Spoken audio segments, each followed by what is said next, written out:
ಸಿದ್ದರಾಮಯ್ಯನವರು ಈ ವಿಚಾರಕ್ಕೆ ಸಂಬಂಧಪಟ್ಟಂತೆ ಮತ್ತೊಂದು ಸರ್ತಿ ರಿಯಾಕ್ಷನ್ ಕೊಟ್ಟಿದ್ದಾರೆ.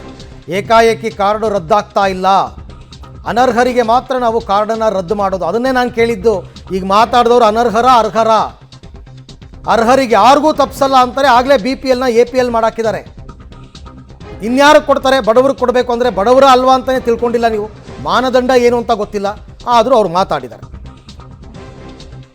ಟ್ಯಾಕ್ಸ್ ಕಟ್ಟದೇ ಇಲ್ದಿದ್ದವ್ರ ಕಾರ್ಡ್ ಕೂಡ ರದ್ದಾಗ್ತಿದೆ ಅಂತ ಜನ ಯಾರು ಹೇಳಿದವರು? ಅಂಥವ್ರಿಗೆ ನಾವು ಯಾರಿಗೂ ಕೂಡ ಅನರ್ಹರು ಇದ್ದಾರೆ, ಅನರ್ಹರು ಮಾತ್ರ ರದ್ದು ಮಾಡೋದು.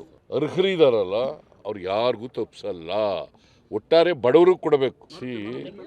ನಾವು ಬಡವರಿಗೆ ಸಹಾಯ ಮಾಡಬೇಕು ಅಂತ ಕೊಡ್ತಾ ಇರ್ತೀವಿ.